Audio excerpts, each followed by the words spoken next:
One of the benefits to the swing that I teach is because the swing path is so good, my students can play a wide variety of clubs.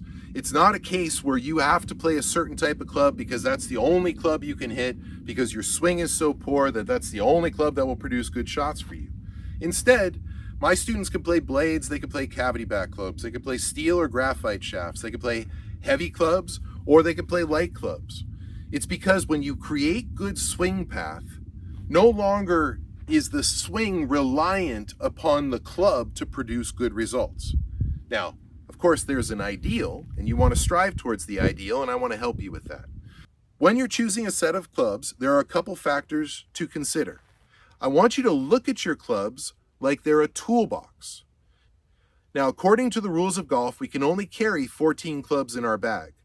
So when you're selecting the tools that you're going to take to the golf course, you want to think about having a proper set of tools to be able to accomplish the task at hand. So you're allowed to carry 14 clubs in your bag, but you're allowed to own as many clubs as you want. And by owning more clubs than just the 14, what you can do is you can create more tools for yourself. For example, if somebody's going to go to a job site and they're going to be working on plumbing, they're not going to need to bring their electrical tools. So you just bring your plumbing tools. That means when you go out and you play a course, if the course is a short course and doesn't require you to hit a lot of fairway woods, then maybe you can carry a few more wedges. If you're playing a longer course that doesn't give you too many opportunities to hit wedges, then maybe you can carry a few more fairway woods. This way, you're matching the tools that you have for the course that you're going to play. This gives you a little bit more of an advantage, considering we only get to carry a limited set of clubs. You have 14 clubs in your bag. Usually 7 to 11 of those are going to be irons and wedges. The rest are going to be hybrids, fairway woods, your driver, and your putter.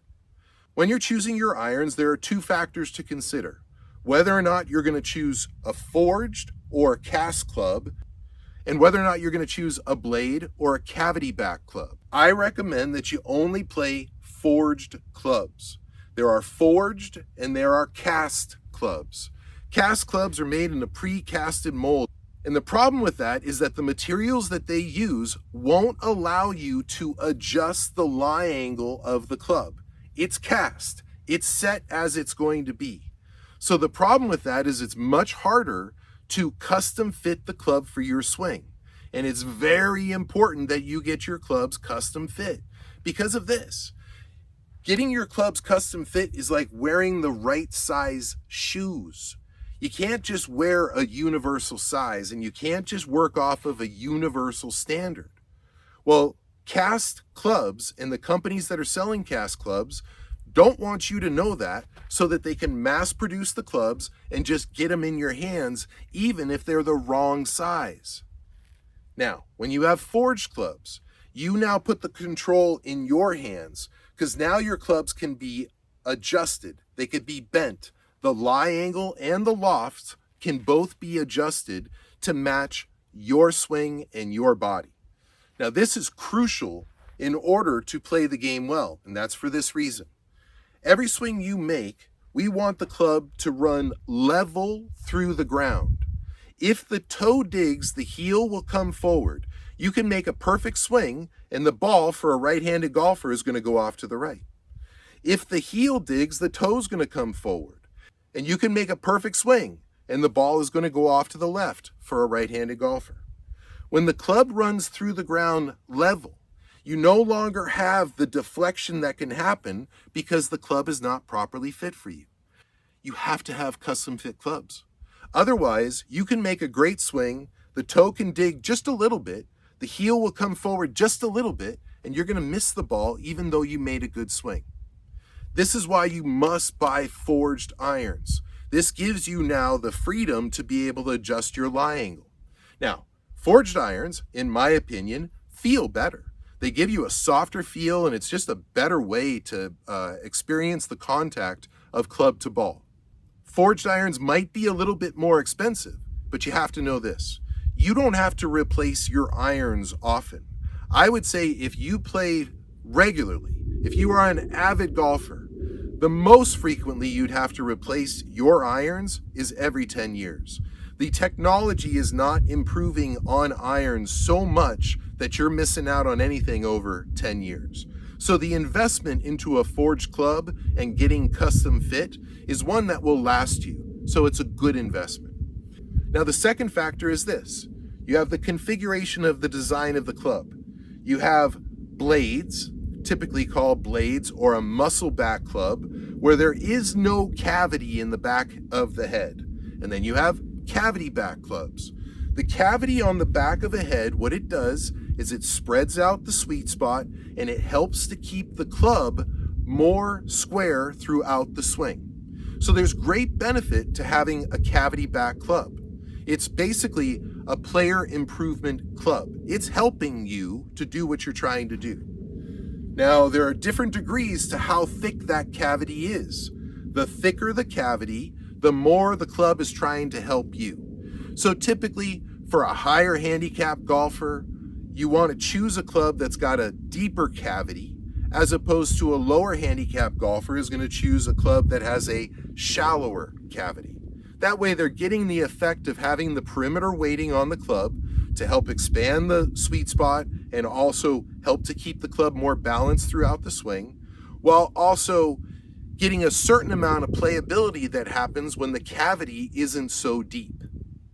Now, when you have a blade or a muscle back club, which is what I've always played since I was 19, right around 17, 18, 19, I made the transition into blades. I was playing perimeter weighted Ping I2s and then Tommy Armours. And then what I found was this with the perimeter weighting.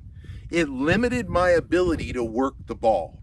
Because that head is trying to stay balanced and square, there are times where it would interfere when I'm trying to open or close the face. So I lost a certain amount of playability. It's with the perimeter weighting that you do gain some ease of performance, but you also lose the depth of the dimensions that you can work the ball. Now, when you play a blade, you don't have the aid of the perimeter weighting. So of course, now it's on you to make a good swing. But if you can make that good swing, like many great players do, then you can use the club to your advantage to create a variety of shots. This is why I choose to play blades. So first you have the composition of the material, whether or not it's forged or cast. Err on the side of forged. Cast can be more affordable, but you're actually spending more money because the chances that you're going to get a set of clubs that is actually properly fit for you off of the shelf is very slim. If you spend the money and you get the forged clubs, not only will you be able to get these things properly fit for you so that you can hit more good shots and your bad shots will be better, but also you'll get to enjoy what it's like to hit a forged iron and you get to have the feel of a high quality metal contacting the ball. And then you have blades and you have cavity backs. The higher your handicap, the deeper the cavity back that you want to get. As you get better, you could start to shallow the cavity back until you get good enough where you don't need the club to aid you to hit good shots, and you could play blades. Now, next we have the shafts. Like I said, we can play a heavy shaft or we can play a light shaft. That's because when you create good swing path, the shaft is only your power source at this point. So you can choose what will give you the most power. I choose to play a heavy shaft because I have a high club head speed. I have a heavy, stiff shaft. What that does is it allows me to have a high club head speed and impart a more efficient spin on the ball that gives me more control over the ball. Now, you can also use your shaft to give you power. I don't need power, so that's not what I'm looking for in my shafts. I'm looking for control over spin. In order to get more power, the more the shaft is going to flex, the more the shaft will aid you in creating that club head speed through the ball. So, if you have a lower club head speed, you want to go for a lighter and a softer flexed shaft. As you get better and your club head speed starts to improve, you then progressively work to the point where at the expert level, you're playing a stiffer and a heavier shaft. In shafts, you have flex and you have the material that it's made of. Typically, we have steel and then some sort of carbon fiber graphite. Originally, when graphite came out, the big problem with graphite was torque, meaning the head would easily turn like this while you were swinging the club. They've remedied that problem probably 15 years ago. So now the loss of control by using a graphite shaft is much less than it used to be. So now you get the benefit, and a graphite or a carbon fiber shaft is going to aid you in creating power. You get the benefit of the improvement in power while also not suffering too much of a loss from torque that used to happen originally with graphite shafts. So if you have a lower club head speed, definitely opt for something more like a graphite shaft. If you have a higher club head speed, you could start to use steel. Now the benefit of steel is the torque is less than graphite. That means it's easier to control my club head with a steel shaft.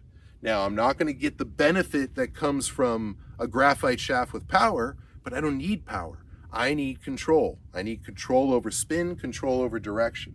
So I choose to play a stiff steel shafted club. Most of my career, I went back and forth between stiff shafts and extra stiff shafts. I prefer a stiff shaft. It gives me the softness that I want to feel in the swing, which gives me more playability. The stiffer the shaft, the less the ball is going to spin, which is a great thing, of course.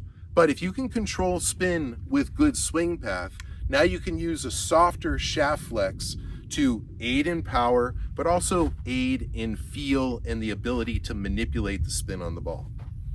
Finally, you got your grips. Your grips are something that I believe in this industry is an unevolved project because the grips haven't changed much over the last 40 years of playing. The biggest advice I can give you for your grips is that it feels good in your hands. This is your ultimate attachment between you and the club. Now, there are multiple factors in creating that good relationship between you and the club through your grip. First, the texture of the grip. That's something that you can just go into any pro shop and feel the different textures that they're selling. You'll find something that you like, and if you don't, go to another pro shop until you do. There's a lot of grip options on the market. Second, you have size of the grip. That's probably as important as what the grip feels like, because you have all different kinds of hand sizes, but you only have a few different sizes in grips. I build up my grips by adding extra wraps of tape underneath the grip as it's attached to the club. You can do the same, or you can find grips that are already bigger or narrower so that they're a better fit in your hands. It should feel comfortable. If you grab the club and it feels like it's too small or it feels like it's too big, it probably is. So do your best to find a grip that matches a comfortable feel, not only in the texture, but in the size of the grip. With your hybrids, your fairway woods, and your driver, you want to try to match the manufacturer so that all the clubs will look the same. Just being able to look down at the same club for all of your hybrids, your fairway woods, and your driver, the same design, the same shape of the head, the same color, that will eliminate the potential distraction of looking down at the club and seeing a completely different manufacturer. And you do this because of this. Whatever major brand that you buy, they do make quality drivers, fairway woods, and hybrids. So if you could stay consistent with those clubs in your bag, you'll find that it will produce better results for you just because you become more familiar with each of those clubs because all those clubs are from the same manufacturer. Now, your irons can be different from your woods, but all of your irons should be the same. And then your wedges, I try to match my wedges to my irons, but if you wanted to have all of your wedges be from a different manufacturer because you prefer a different type of wedge, that's good too. Just make sure that all the wedges are the same. And then your putter is another individual purchase, which does not have to match any of the other clubs in your bag. You should choose a putter based upon this simple characteristic. They make either a face balance putter, where when you lay the putter on your arm, the face will face towards the sky, and they make toe heavy putters, where the toe of the putter will hang toward the ground when you place it on your arm, like this club does. The difference between the two is this. A face balanced putter is trying to keep your putter head square. That is incredibly important in your putting stroke. I recommend that you always use only a face balanced putter. Now, I've been on both sides of the fence. I know what it's like to use a toe heavy putter and what it's like to use a face balanced putter, and the difference is not even comparable. A face balanced putter is significantly better than any kind of a putter that has a toe hang. Now, sometimes people feel more comfortable because of the way it looks, and that's understandable, but you got to know that that putter, a toe hang putter, is not trying to help you to make putts, whereas a face balanced putter is. Now, for your wedges, the biggest concern isn't so much about the manufacturer. It's about which wedges you choose. So, for example, in my supply, I have a 60 degree, a 58, 56, 54, 52, a 50 degree. And then my pitching wedge is a 46. Well, at that point now, I have a span of wedges that I can choose from based upon the course that I go play. Typically, you might just have 3 wedges in your bag: a gap wedge, a sand wedge, and a lob wedge. Typically, a lob wedge is a 60 degree. Typically, a sand wedge is a 56 degree. And then typically a gap wedge is a 52 degree. So you want to choose the wedges based upon this simple criterion. You need to fill the gap in your bag. Now, the most important thing you can do with any club that you buy is to try to demo it in advance. One of the benefits that we have that these club companies make so much money is that they'll have demo sets of clubs for you. If you're buying a set of clubs, I would insist upon being able to try that club out before you purchase it. It's just like test driving a car. Take it out, get comfortable with it. If you don't like it, don't buy it. Look for something else. Keep demoing until you find something that clicks and it registers with you, where you could feel comfortable and confident you like the way the club looks and you like the way the club performs.